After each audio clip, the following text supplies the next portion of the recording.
Okay. So I'm sharing a screen. Can you see the screen? Yes. All right. So Anthony, are you there? Hello, Anthony. So today let's look at public procurement. In fact, procurement or public procurement is one of the areas the examiner will always want to test us on. And we are going to be guided by the Public Procurement Act 914, Act 2016, and then the Public Procurement Regulations. In fact, I'll share this one with you in our WhatsApp group. I mean, the regulations, what regulates procurement in the public sector. I'll share them with you. Now, we'll be taking this discussion up to a point. Then the continuation will begin from the continuation. I have tweeted it on a YouTube channel, so you can continue from there. Hopefully, when we meet in person, I plan for us to solve all the questions on cash flow I sent earlier, even if not all, we are going to solve like 2 out of 4. Then again, I'll send you a question on PEFA. On PEFA.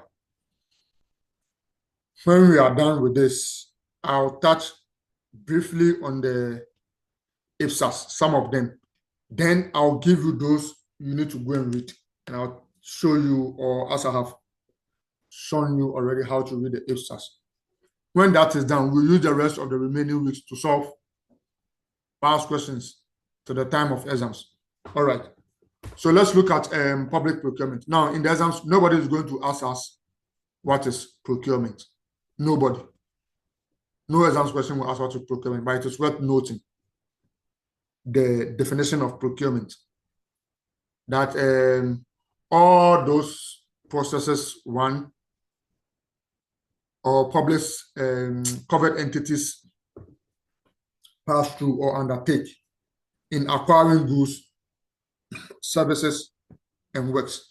So when you are defining procurement, or if by chance you are asked to define procurement for 2 marks or 1 marks, it is a process involving acquisition of what? Goods, service, and works.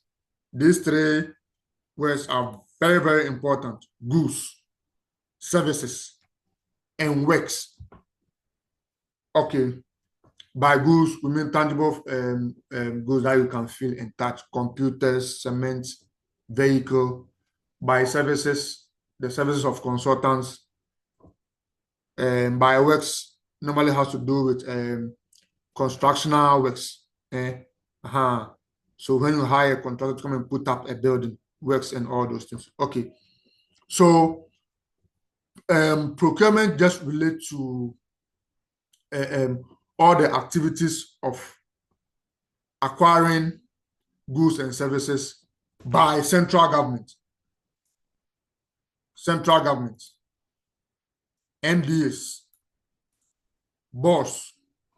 So board, if you hear, the last time I was trying to tell you classification of public sector.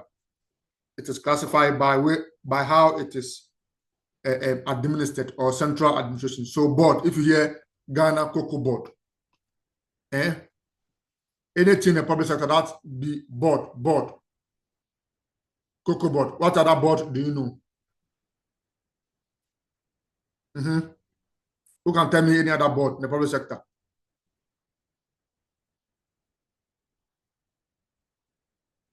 Okay, let's move on. Commissions.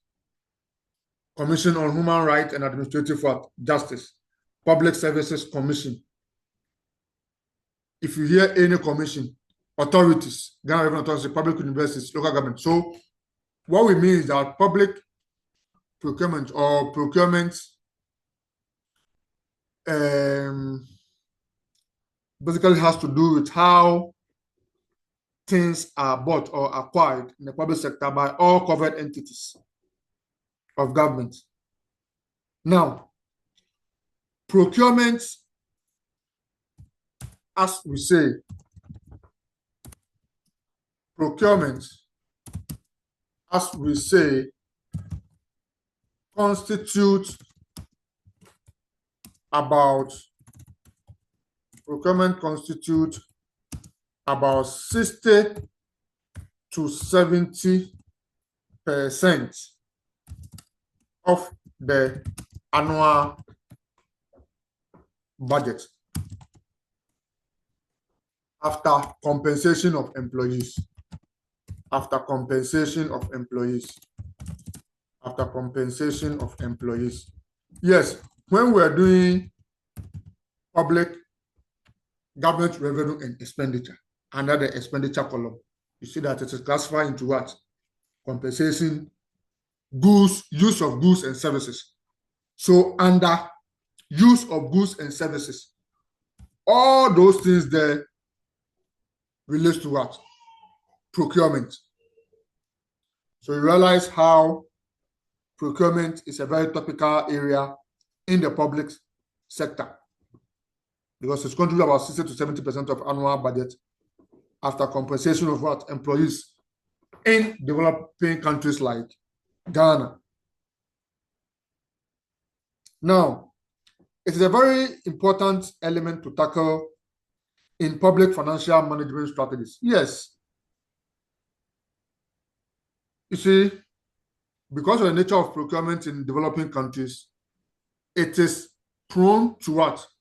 Corruption.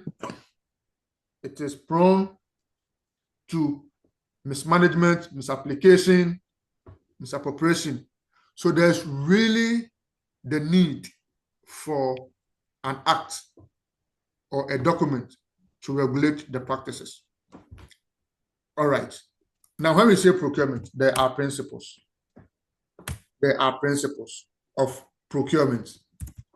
So let's look at principles of procurement. As the lecture goes and you have any question, please ask. Please confirm you can see my screen. Can you see my screen? Yes, I can see it. You can see my screen. Okay. So the first principle of procurement is what we call transparency. Transparency.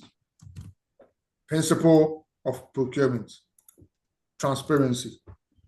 When we say transparency as a principle of public procurement, we mean that the information on public procurement process must be available to anyone. So information must be available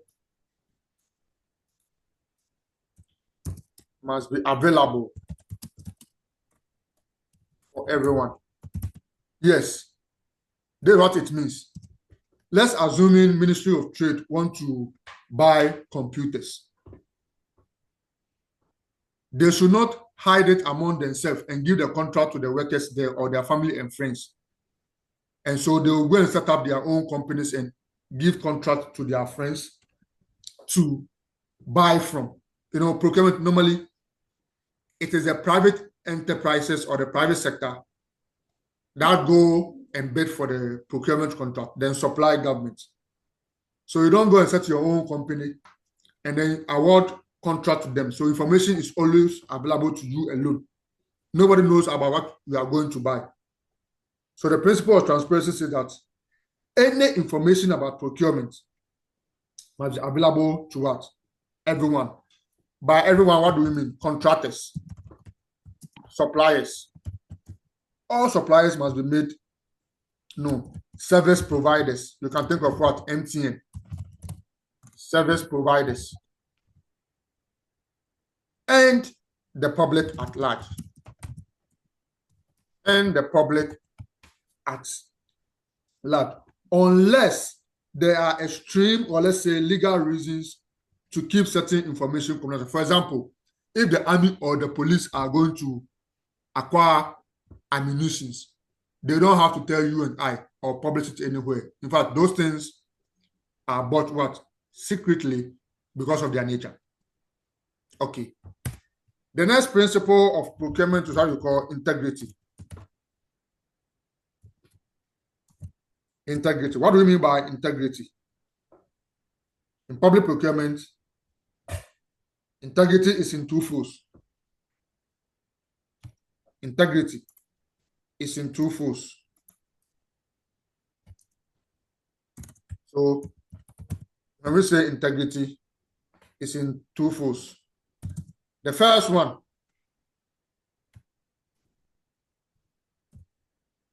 A is that bidders and all stakeholders need to have the assurance that they can rely on any information supplied by the procurement entity, formally or informally. So bidders, when we say bidders, let's say like supplier, there's a contract, so people will have to bid. The suppliers. Builders and all other stakeholders need to have assurance they can rely on information supply.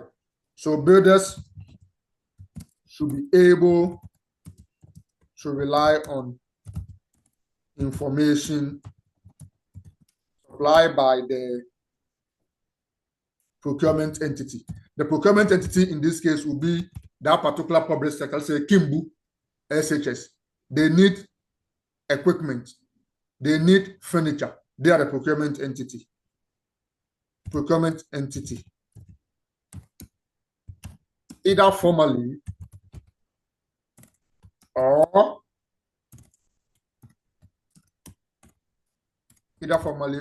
informal.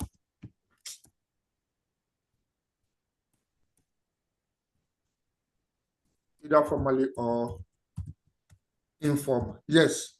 So that is A. That has to do with integrity. Then B, the integrity of the procurement process must assure confidence. Yes. So procurement process must what? Assure confidence. Procurement process.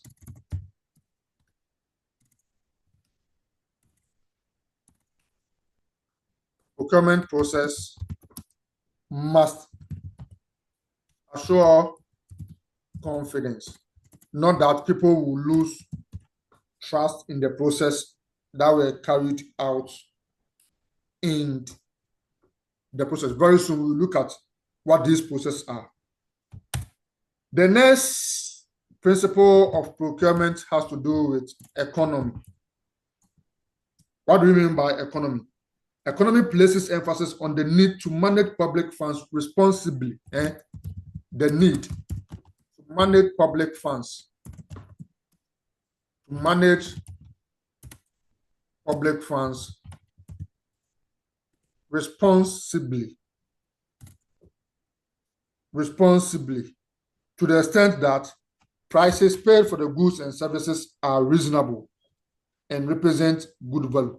You see, in the public sector, sometimes something that you go and buy it 10 cedis, a public sector entity will come and tell you that they bought it 25 cedis. You see, they have inflated the price.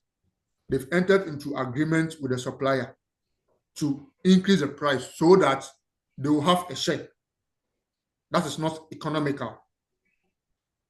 So the need to manage public funds what? Responsibly. So that prices paid for goods and services are reasonable. So normally don't always write goods. Paid for goods, services, and works are reasonable. Yes. It means though you are not compromising quality, you are buying the best thing at the least price. Something that somebody will go and buy 25 cedis. We, the public sector entity, when we go and buy, we should get it for even 10 cedis, but of the same capacity, of the same quality. That is the principle of economy in public procurement as a principle. The next one has to do with openness. openness. In fact, openness is sometimes synonymous to the first one, which is transparency. Now, with openness, it means public procurement opportunities should be open to all qualified firms. Yes. So procurement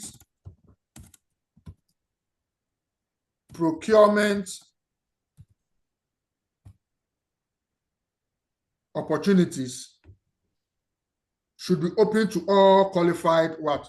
Firms. Procurement opportunities should be open to all qualified. Yes, it means once a particular supplier has qualified or met the requirement to bid or be involved in the procurement process, they shouldn't be discriminated upon. And also, the general public must have access to information on public what? Procurement. Yes. If you want to be certified by the public procurement, if you want to bid for a contract, how will you know there is something of that sort? It should be published. And when you buy the tender document or whatever, and you qualified, you shouldn't be discriminated upon. That is what? Openness.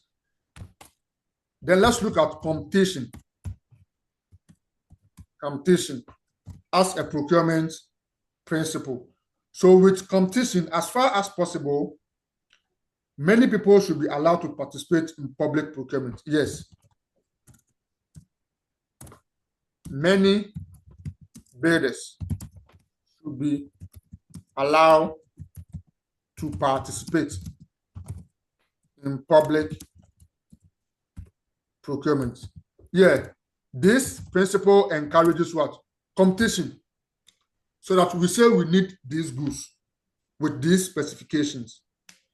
If we limit it to a few people and they don't meet the requirement, we may end up buying shoddy goods. But if you try as much as possible to engage competition, so many people with good specification of what we want. It's about computers, furniture, it's about fridges, air conditioning, it's about accessories, whatever. People will come with the right what? Specification, and we will select the best. So the main purpose of allowing competition is to obtain what? Reasonable price and quality. Yes. To obtain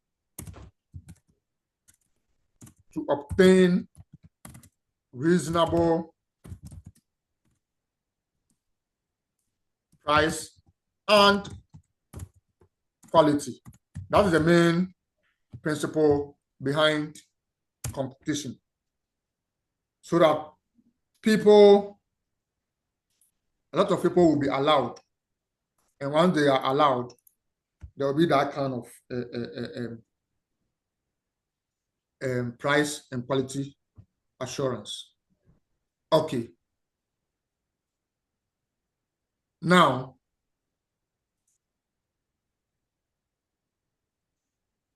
what I want us to look at as the next point is accountability. Accountability.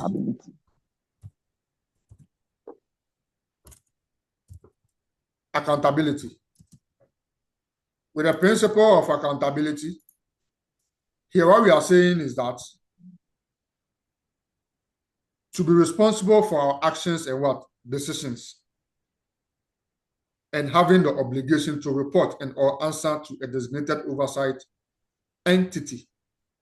So all the public officers who are involved in procurement process are accountable and thus exposed to what? Sanction as a remedy for any behavior that contravenes the public procurement laws of Ghana. Yes.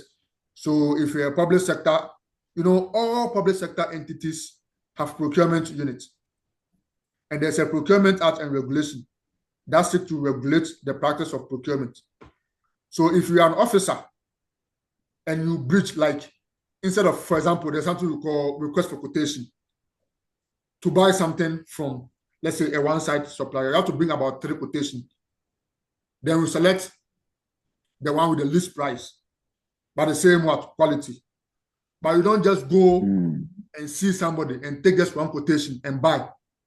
No, it doesn't ensure economy. Probably if you'd have asked for 3 quotations, then compare the prices, you'd have got a lesser price than what you chose when you went in for just one quotation. You could have reduced price. Or instead of opening the thing for everybody to be involved, you only limited it for a few people.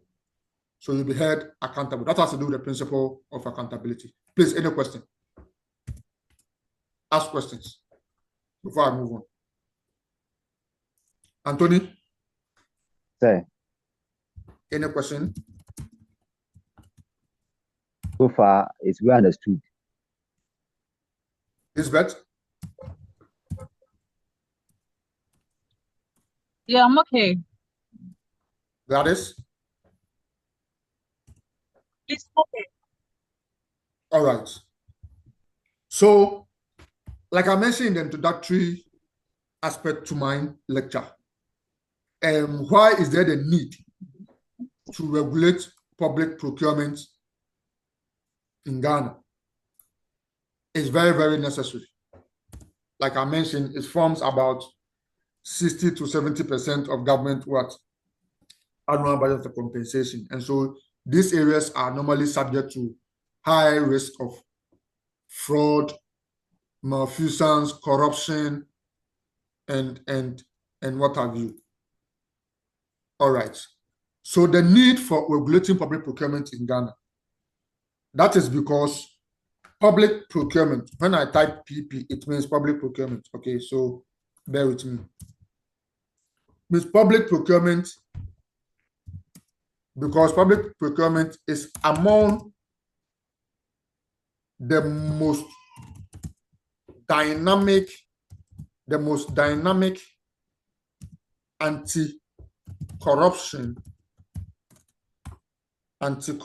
reforms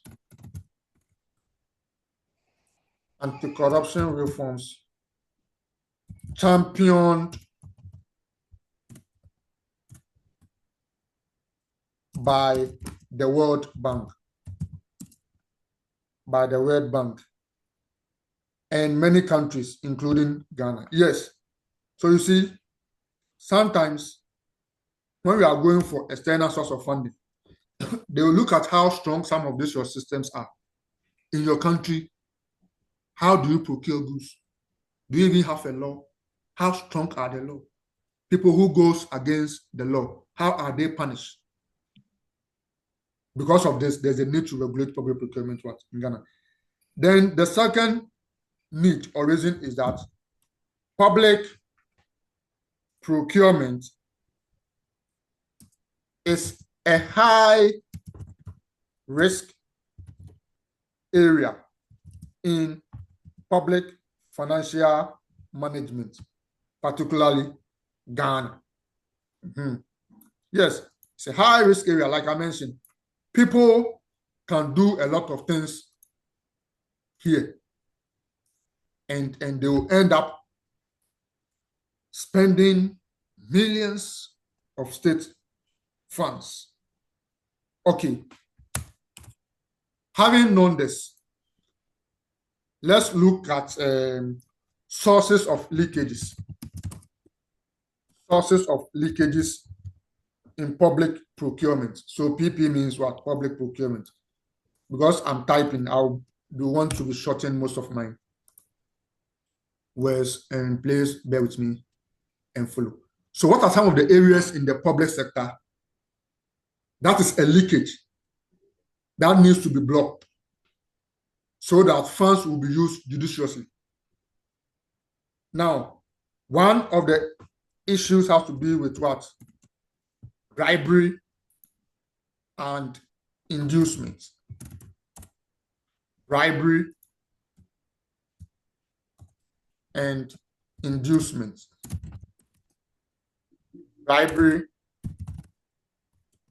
and inducement. Yes, sometimes when there is a contract for people to go and bid, you have to go and see the procurement people so that you bribe them before they will give you the contract. This is a leakage. When this happens, it means the right people are not given the chance to do the work. Anybody, family and friends and cronies. So you give a contract to a family or a friend and they do a shoddy work, you can't blame them. Inflation of prices of goods. Yes, I mentioned that. Inflation of prices of goods, service, and works is a leakage.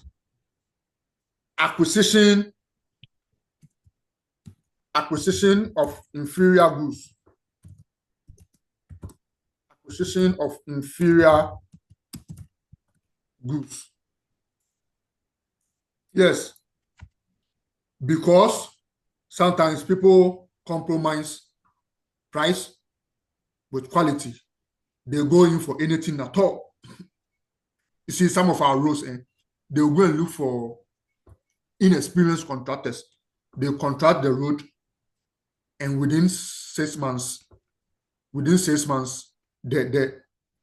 the road is in a very bad state again.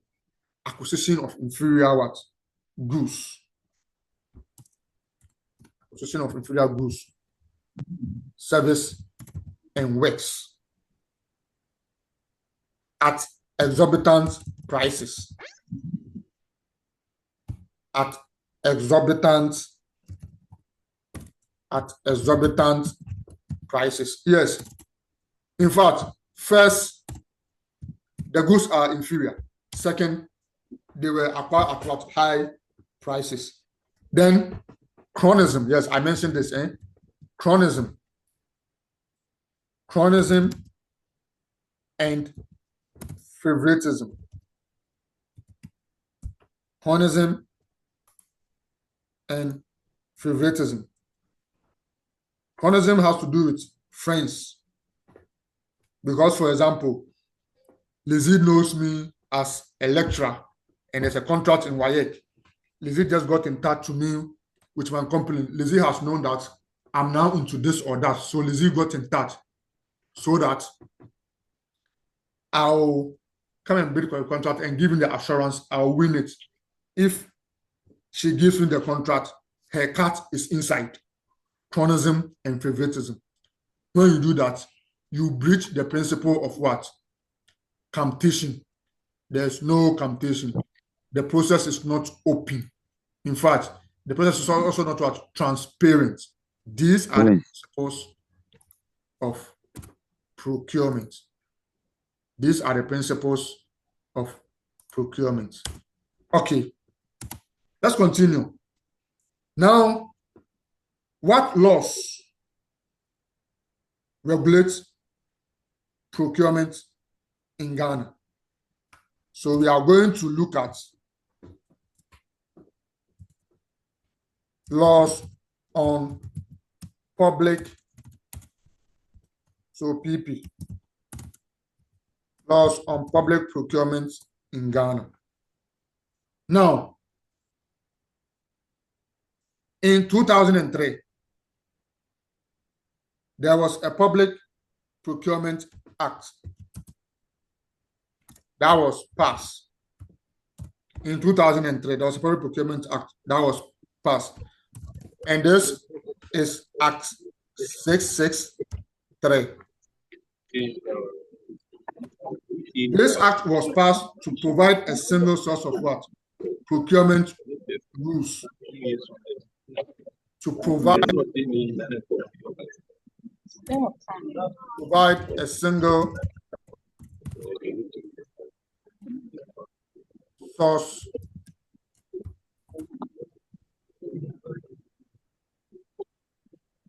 source of procurement rules, a single source of procurement rules for the entire public sector. Then, in 2016, in 2016, it was amended. When we say amended, it means changes were made to the one in 2003.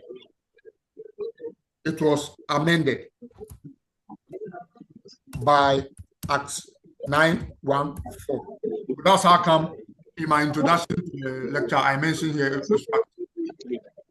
as part of the references, Act 914.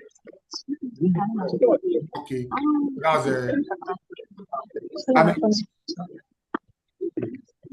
now there is